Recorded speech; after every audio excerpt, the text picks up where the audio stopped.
This last week, we've looked at this topic of connecting with the world. And that can sound a little overwhelming. I think there's a tendency even to kind of brush that off as something that's not even realistic.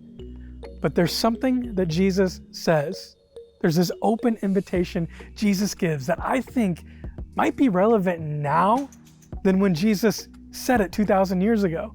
In Matthew chapter 11, verse 28, Jesus, he says, "Come to me.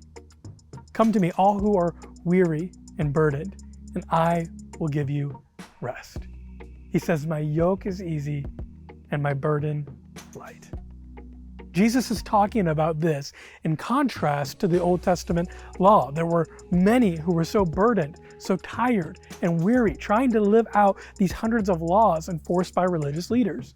People, they felt guilty, stressed, overwhelmed, trying to keep up with everything. The problem is that they made themselves slaves to the law rather than servants of God. And today, people have done that same thing. They've made themselves slaves to the wrong things. Slaves to money, to their jobs, to culture and Hollywood, to the news, to the opinions of others. How refreshing, how freeing is it? How comforting are Jesus' words here? Come to me, and I will give you rest.